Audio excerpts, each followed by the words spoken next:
because when you put out polarizing content, or you say something that, you know, ruffles some feathers, yeah, you might lose some followers. But again, this is that powerful content that moves people into a conversation. Wait, are you telling me that I should be putting out content that might not everybody agrees with?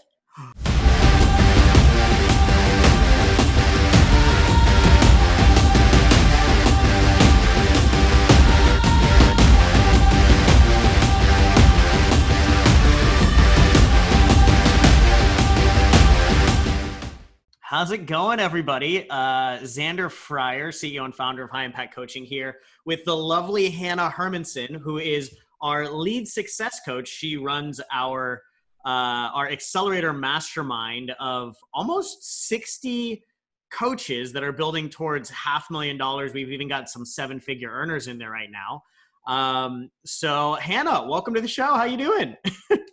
I'm doing great. Yeah, it's so good to hang out with the whole wide family. Yeah, absolutely. So Hannah, I know you and I have kind of talked about this a little bit, but today I wanted to dig into, this is a topic that we see come up a lot when we're helping out coaches build their businesses, but it's producing content that actually gets you paid. So I really wanted to dig into this one because I think there's a lot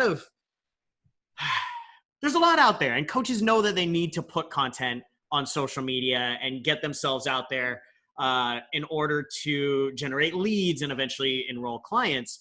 But I think one of the biggest problems that I see with coaches is they don't know what to put out there, when to put it out there, how to put it out there, where to put it out there in ways that actually produce income and paying clients.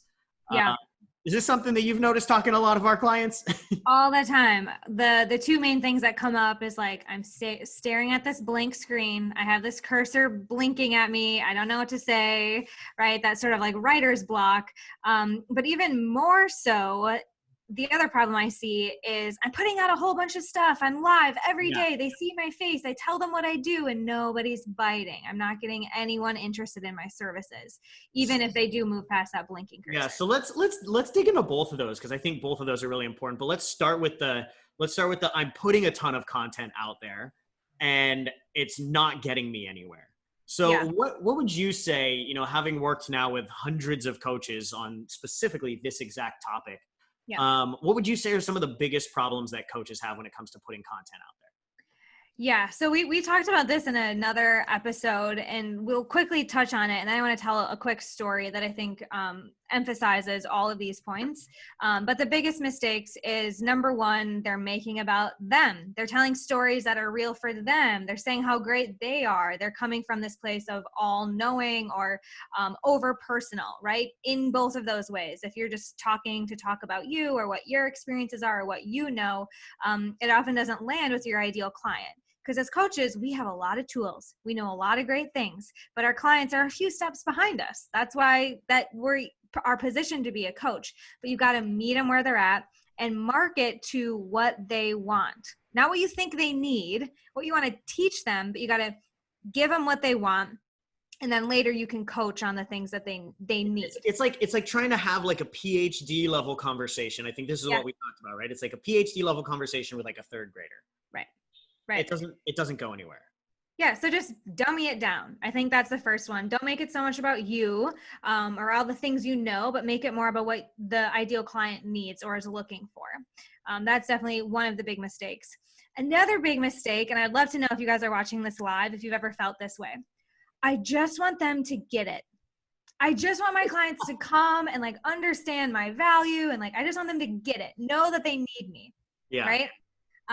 So that mistake just comes from a lack of education. And this is what I want to get into today is like the point of marketing is not to be the most clever or the funny. Well, being funny is nice. Being funny is helpful, but it's helpful, but it's not the point. The point of marketing is to figure out what works, what motivates people to take an action and keep doing that instead of reinventing the wheel all of the time and creating stuff for the sake of like creating it without a clear strategy. Well, I think you just hit on something that I don't want to go unnoticed. The point of marketing, in really simple terms, the point of marketing is to create an action. Yes. Plain and simple. Exactly. Like that's all that, like, if you really boil it down to like, what is the point of marketing? it's not necessarily likes or engagement or this or that, though that's all helpful, right? Yeah. It's to get an action, to motivate somebody to move forward and potentially want to work with you.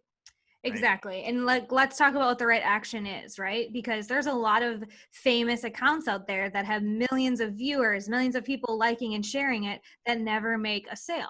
Right? There was some girl, I can't remember who it was, who had like 1.4 million followers, and she tried to sell a bunch of t-shirts and she sold like 7 or something like that. And it was I believe it. Yeah, it was literally just like, what's the point of 1.4 million followers if you can't sell 7 $20 t-shirts? Right. And so this circles back to like, how do you get your audience to get it? Right. Yeah. So when we talk about creating content that makes you money as a coach, you need to be able to educate your audience, right? Meet them where they're at and start to hint that there's a gap between where they are and where they want to be. Yeah. And the things that you want to inspire are actions like likes and comments. Sure, that's nice. Gold star if you can do that. But the most important thing for us is conversation. Right. Moving forward, like the most powerful action you can get is someone sending you a message. This is the goal. Get a message that says, "Oh my gosh, that's me." Yeah. Like you are talking to me. Like that's exactly, we hear this about in my head. How did you know? Yes. And people don't comment that. People don't like that. Like for a health coach, you don't necessarily see people saying like, "Oh my God, I totally am chronically ill and have gained, 25 pounds in quarantine." Yeah. But if you can get them to open up, more directly or in a message, like that is the sort of action that really helps people make a change. I think that's so important to emphasize though, because you can have, and we've seen it, like we've seen people with, 20, 30, 100,000 followers making next to nothing, making coffee money. And we've seen people that we work with, less than 1,000 followers making 6 figures, right? It's like, how can you have such a disparate group? But it comes back to like, what actions are actually important. Yeah. So let's take this to like the ground floor. I was just talking to one of our accelerator clients, Alex. Alex has been on YouTube. He has like 13,000 subscribers. He's been growing this audience. And this is just such a good example because it's freaking YouTube. Of course, people are going to sit and get and be entertained and watch and like it. But he hadn't had people taking any action, right? They were just saying like, "So cool. Thanks for sharing, brother. Alex, you're awesome. You're inspiring." How many of us hear those messages? Like, "Good for you, kid." Not the response you want if you're trying to make sales. Like, "Keep it up, champ." No. And so we've been working on his channel to gradually start to educate his audience around this idea that you can't just sit and get. This isn't just a solved thing in a YouTube video. And it doesn't just, of course, Zander, in the program, you give copy that you can convert in one post. But to create like a sustainable brand, you want to over time be educating your audience so that they do get it. And I was just chatting with Alex because we've been doing this over the last few weeks, changing his content strategy. And he's like, "Hannah, it's so strange. I'm getting less engagement, like less people are liking it, less people are finishing the video, less people are booking calls, but I'm getting better sales." So he might not be getting as much, good for you, kid, but he's getting people to commit to his program that are qualified, that are ready, that are signed up for a high ticket transformation, which is the goal, right? Which is, it's so interesting too, because we if you think about this literally hits on like every subconscious psychological evolutionary fear, right? Like, if you're getting more likes evolutionarily, that means you're being liked by your community, which means survival, right? So say you get, 200 likes or something like that. This means survival for you. But the reality is those 200 likes don't put food on the table. Well, what if you started doing posts and instead of 200 likes, you would get 100 or even 50 to 70 likes, right? But it would produce high value conversations, and those conversations turned into actual leads, which eventually turned into high paying clients, which does put food on the table, right? We've had clients in the past that have tripled and 5x'd their income, but their engagement has gone down 50% and they freak out. And then they go back to trying to post the old way. They're like, "Oh, my engagement went down. Like, I'm going to die." They're like, you just made 5 times the amount of money last month. Yeah. Like, let's think about that. So talk about that a little bit. Yeah, I mean, I think of so many examples of this. It's our natural tendency to focus on like that wanting to overcome the pain or the fear, Yeah. right? So another client, Joy, we've been working a lot on helping her do content her way because there's lots of formulas and systems and things you could plug and play, but it just hasn't really felt right for her. Yeah. So we've been working on content that's, not in a pretty box, but has been moving her to really powerful conversations. Because when you put out polarizing content, or you say something that ruffles some feathers, yeah, you might lose some followers, but again, this is that powerful content that moves people into a Wait, conversation. are you telling me that I should be putting out content that might not People. everybody agrees with? Yes, absolutely. So this is what happened to Joy. Joy was upset about this. People weren't saying as much. She didn't have as many people in her Facebook group, but she made 5 sales last month, which is 5 times more than she had made, 3 months before working with us. And I said, okay, so we're worried about content right now. She's like, yeah, it's just not working. And I'm like, well, how many sales have you had from, what you've been putting out and the conversations? Well, I did, whatever five sales in these last couple of months. 5K sales in a month. Yeah. 5K sales. Exactly right. And so it's back to this, like, where do you want your focus to be? Do you want it to be on the people who are going to say like, good for you, kid? Or do you want it to be on the people who are like, I trust you to change my life? Because those are very different engagements, right? Yeah, I love that because I think it's so important for us to be focusing on, if in the end here as coaches, really the only thing that matters for us is making sure people are changing and transforming their lives. And the only way that we can really make sure they do that is by working with us. Yeah. So in the end, our marketing content, everything that we're putting out there has one purpose that you mentioned, moving people forward to working with us. Like the likes and the engagement and the comments are cool, but they have to be moving forward to working with us. That's all that matters. And the right people moving forward, right? Like we talked about with the YouTube channel, like he's getting more qualified conversations. It might be less calls because a few of those calls are people wanting to pick his brain and ask him how to do other things that he's not an expert in. But when you can qualify, it's all about quality over quantity. And let's take this back to like where you're getting your feedback or your praise from. I don't care what your sister thinks about your posts. I don't care what your grandma, your high school friend, Susie down the street thinks, right? Like if people aren't in your niche, if they don't have the problems that you solve, then whether or not they think you're a good writer or they appreciate, the ideas you're putting out there really doesn't matter, right? And we've talked about this on the show before, like focusing on that one ideal client, the problems that they're facing, is going to get you the best results, not trying to please everyone or save your face. I think this is something that's not talked about enough. Because like, especially as starting coaches, like who are the people that are giving us feedback? Who are the people that we care the most about? Yeah, exactly. Dang it, Mom, you saw that again. I know. It's mom, it's our sister, it's our brother, it's our cousin, it's our friends, right? But most of them aren't your target audience. Most of them aren't experts in marketing or in sales or in your space. So why are we taking feedback from them? Right?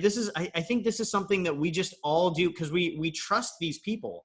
But why are we trusting these people to give us feedback in an area that they know absolutely nothing about? Right? I think that's crazy to me. Yeah, I'm going to come back to this my definition of marketing, which is like, or purpose of marketing, which is to find what works and keep doing it. It takes some analysis, right? So we encourage our clients to put out content because it is an experiment. Marketing takes some experimentation to figure out what works, and then take a look at some analytics so that you can duplicate what worked. But I'm not asking you to look at how many likes you got, because a lot of starting out coaches, people who are following you are from a former life. So you're going to have a lot of like high school friends. And if you start talking about, healing feminine traumatic wounds or something that they're not relating to, then your numbers are going to drop, right? What I want you to measure is, where did your sales come from? Where did your most powerful conversations come from? And those types of content, those topics are the ones that you want to keep recreating. And the high school friends will go by the wayside. There's like a natural attrition, okay? Like if you're just starting out, start speaking to that ideal client, even if you don't know if they're following you, because they will find you. Yeah. And the others will. One of my good buddies is so he's the founder of Manscaped, and so he's which will soon be $1 billion company. And he told me once, he goes, the only vote that matters in my book is the credit card vote. It's the person that pulled out their credit card and actually paid me. That's the only person whose opinion I really truly care about, what seems to be working and what's not for them. Because not only are they committing to me to the point where they're pulling out their credit card and giving me money, right? But they've actually been through the whole process and proven themselves that they are the right target audience. So it's like that. He's like, everybody else, I don't care what my mom says. I don't care what my friends say. Frankly, I'll take what my mentors say and I'll sift it through the lens and adjust it as needed. But in the end, the only person whose vote really matters is the person who made the credit card vote. So I think that's a great place for people to start. If you're listening to this and you're like, okay, cool, I get it, kind of, sort of, where do I start? Well, start talking to people that have either worked with you in the past, have considered working with you, and ask for some of their feedback. What are some of the topics that really got them interested? What are the things they appreciate you raising awareness around, and start doubling down on those types of posts. Yeah, I think that's a great point. Really, really making sure you're having those conversations with people as they're becoming your clients, right? So that you can get solid feedback on what you should be posting and what you shouldn't.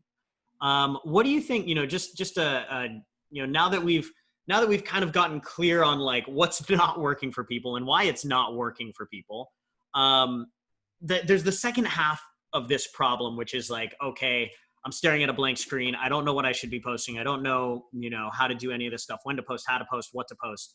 How do you start by solving that issue? Yeah, absolutely. And don't put so much pressure on yourself. You don't have to think up, again, it's not about like reinventing the wheel or thinking up some like magical sentence that's going to, just finally teach people this thing you want them to know. Market research. So I call this like the dream life and the real life list. Zander, I think you call it the vision and the prison list. But this is starting to understand your ideal client's actual words, because they are telling you all over the internet, like what their problems are, what they are looking for. And the best way to start getting in their head is to do some market research. I'm a psych major. I'm still all about like collecting data points. So looking again in clients that you've had, what did they come to you saying their biggest issue was? What were their biggest dreams? Or if you haven't worked with clients yet, looking in the places where they're hanging out. So there are online forums, there are Facebook groups, there are other social media accounts that people are going and having conversations on the topics you coach on. So for example, if you're a health coach right now, you could go search the hashtag keto and see all of what is everyone saying about keto, and whether you coach keto or you coach hell no to keto, see what are the questions they're asking. Is this too much bacon? Yeah. Someone asks, is this too much bacon? Okay, I'm going to go talk about how much bacon you should eat. So being able to pull like what's happening, what they're actually talking about in real time, and enter that conversation. And let's also be very clear that there's no such thing as too much bacon, right? Well, great. So then that would be Zander's post, right? Like you take the conversations they're having and you add your angle, your input onto it, and just pile on the bacon. Absolutely. Perfect. I love it. Yeah. Speaking of like doing market research, one of the things that we always talk about is like, there's the Tony Robbins quote, like success leaves clues. Well, we always say good marketing leaves clues as well, right? So going and looking at the people in your space that have been very successful and actually getting some ideas from them as well. Do you suggest doing that? Yeah, absolutely. I don't recommend copying and pasting, which I've seen. Yeah, that's probably not the best idea. Yeah. A little cringeworthy. But yeah, taking a look again, what are the topics? Because if you look close enough at successful marketers, they're talking about the same handful of topics over and over. So again, same thing, take a look at what they're posting about and make your stance on bacon, right? Like bacon is something that someone in your area is really succeeding with. And also, I love this exercise, Zander, and I know you encourage our clients to do it. And what they often come back and tell me is that it's like a whole new world. When you decide to go into social media or into the marketing lands with the lens of I'm a researcher and not a consumer, there goes the competition. It's all just a resource for you. You can learn how they're doing it, what's working, what stopped your scroll, instead of thinking like I'm sucked in or they're doing it better than me. Cool. Like I learned from that. I'm going to replicate whatever got me to stop the scroll. What sucked me in? What stopped me? Right? Huge mindset shift if you're feeling overwhelmed. Yeah. I think one thing, one thing as like a little disclaimer that I always put there, is if you're doing research, make sure, like Hannah mentioned, you're researching good marketers, right? Because one of the things that we have seen with coaches is coaches then go research the other coaching gurus out there, right? Well, when you're Dr. Joe Dispenza or Tony Robbins or Jack Canfield or, you know, any of those guys, like their marketing isn't that great. And if you go mimic what they're putting out there, you just become a parrot for their coaching stuff, right? And so we see this a lot as well. So make sure you're researching good marketers and looking at what content they put out there, not necessarily just the other gurus in the space, because they might actually not be the best marketer. Yeah. Good marketers and real people, right? So like not people doing exactly what you do because they're figuring it out for themselves, right? But yeah, I think good marketers, and then also just like actual conversations. I think it's so amazing on forums online how many people actually say like, how much bacon should it, like they're just out there asking these things on profiles, and you can create content that answers the questions that exist as well. I love that. All right, so in terms of producing content that gets you paid, now I've done the research. Now I've found some, you know, I've got my dream and my hell list. Now that, you know, I've got all this, I got all this all together. What's, you know, like, I think a lot of people just suffer from like stage fright, right? They get like, they just get ready, but then producing the actual content is like one of the most difficult things for them. What would you say to that? Or what tips do you have for that?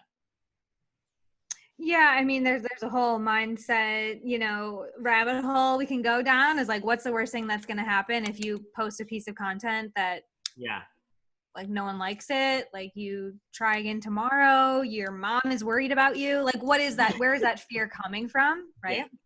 yeah. And identifying that, and then making it less about you. I mean, this is the first point that we made. So I think, and I tell clients this all the time, I'm like, every word you type, every time you hit record, every conversation, sales call you have, you are getting closer to the people who need you. Yeah. So accelerators, clients will laugh because I always say, if I had a tattoo, it would say SW, SW, SW, SW.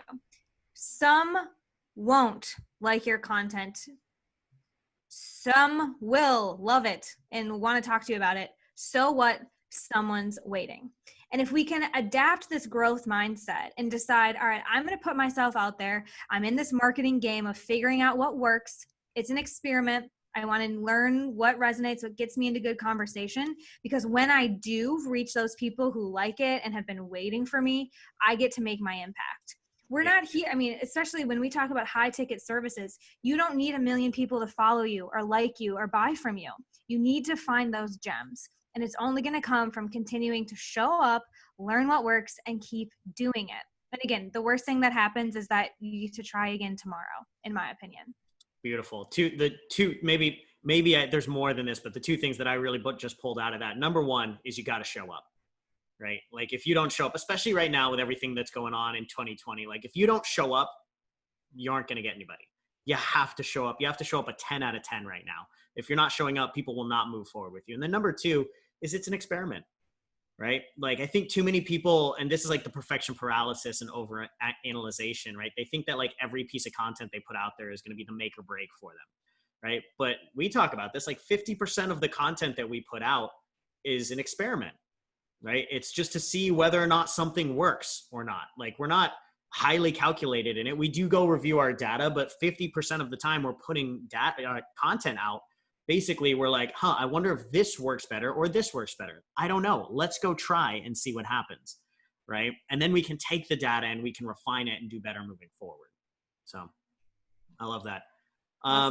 Yeah. Any last big pieces of advice for everybody out there for how to produce content that gets you paid?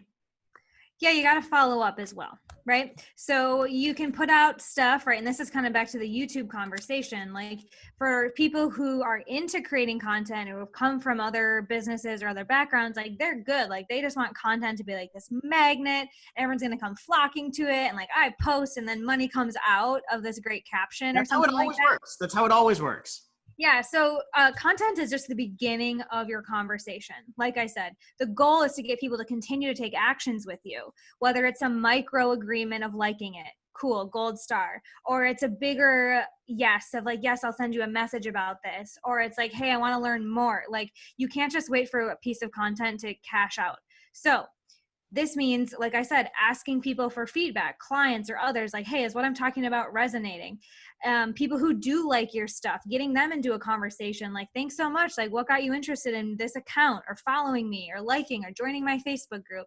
There has to be, follow up with folks that are around, whether they're engaging or not. So being willing to be the one that starts the conversation and not just letting content do all of the work for you. Perfect. Does that make sense? Yeah, there's more to be done. Yeah. Basically. Yeah. I love it. Beautiful. Well, thank you, Hannah. I think this has been really helpful for everybody. If anybody has any more questions, feel free to comment them below. Happy to make sure that we answer any questions around content that produces paying clients.